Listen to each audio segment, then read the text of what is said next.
Hi there, it's Pastor Paul Jennings. Not done one of these for a while, so I thought I'd have a look today at Colossians chapter 1, around about verse 16 onwards for the next 3 or 4 verses, and just really interesting how the Watchtower translates those, and we'll be looking at 3 main translations of the Holy Bible today. The first one will be the King James or authorized version of the Bible, which is the first version that the Watchtower used.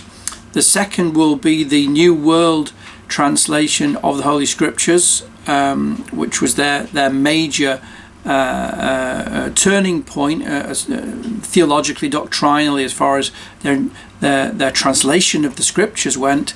And then the last we'll be looking at will be the so-called Silver Sword, the newest translation that they've done of the Scriptures.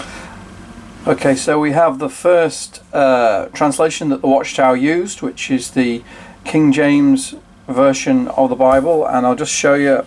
This is a King James, and if we come into the front cover here, just inside the front cover, you'll see it there. Authorized King James version, and if you come down here, you'll see for Watchtower Bible and Tract Society.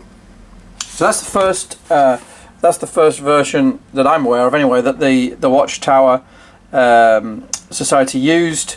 The second version or translation, you saw my messy desk there, is this one, the New World Translation of the Holy Scriptures, and a lot of you be familiar with that. Let me see, where is it? Must be on here. It's a revised AD 1961. There we go. The Watchtower Bible and Tract Society of Pennsylvania. So that's the second and quite well-known translation, New World Translation. And now what we have is this one, the so-called Silver Sword. It sounds better than the Grey Book. The New World Translation of the Holy Scriptures. This is the new one that they put out. Let's have a look at the date on this one. Whoops. So revised 2013. Okay, so we'll take a look here. This is, as you can see, the epistle of Paul the Apostle to the Colossians, the Colossian church, and we're in chapter 1. I'm just going to take a look down here at verse 16. For by him, that is Jesus, were all things created, that are in heaven and that are in earth, visible and invisible, whether they be thrones or dominions or principalities or powers. All things were created by him and for him, and he is before all things, and by him all things consist. So that is how the authorized or King James version of the Bible renders those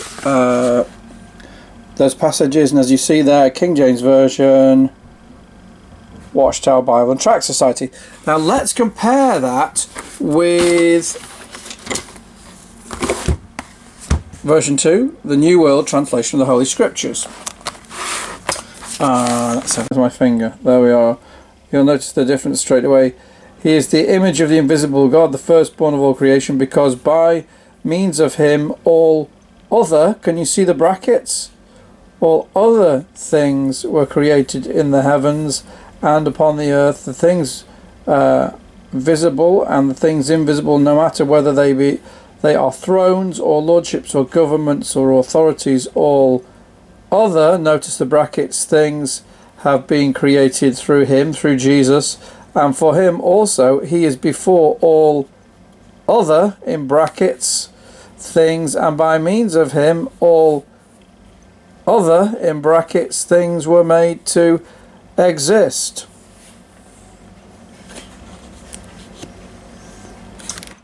Okay, so here we have the newest translation, New World Translation of the Holy Scriptures. And if we save the page this time, if we come down here to Colossians, there we are, Colossians chapter 1. And let's see, we come down to verse 16. Can you see that there? Verse 16 at the bottom of the bottom of the page. Because by means of him all other... Now, do you notice something has disappeared there? Where's the brackets? They've gone. And then back to the top of the page here. Things were created by him in the heavens and on the earth, things visible and things invisible, whether they are thrones or lordships or governments or authorities. All other... see it there? Or... there we go. All other, no brackets, things have been created through him and for him. Also, he is before all other, well, you can see it there, all other things, no brackets, and by means of him, all other, brackets removed, things were made to exist.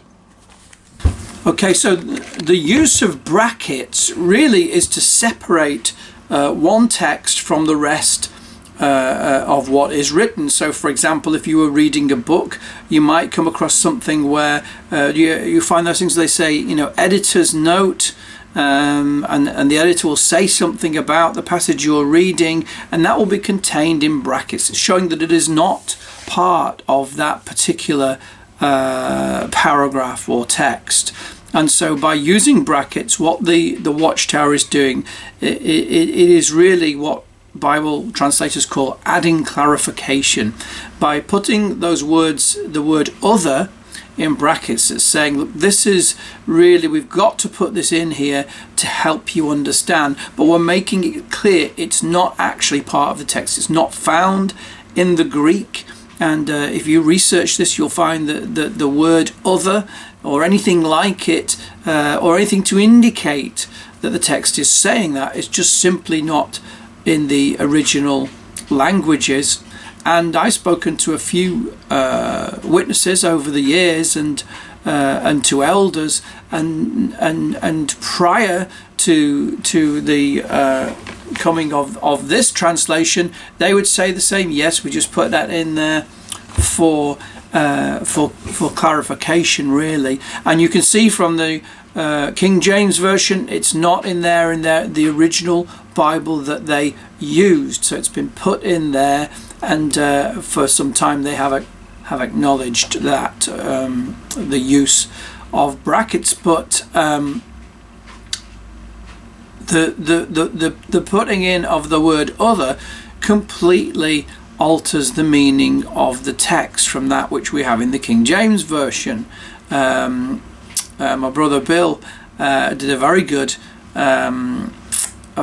explanation of this. He said, if you start work for a company, and they say, right, we'd like you to work every day for us, and you agree to that in your contract, it would be very different if you said, well, yeah, I agree to work every other day.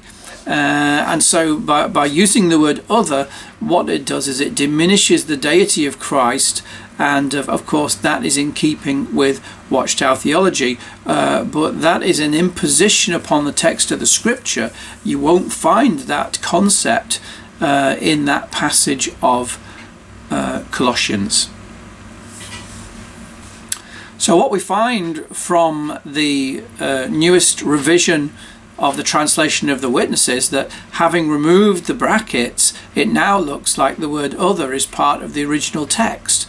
And what they are saying in effect is, this is what the original languages are saying, and we have translated them accurately out of the original languages, and therefore what does it show? It shows that Jesus is not God.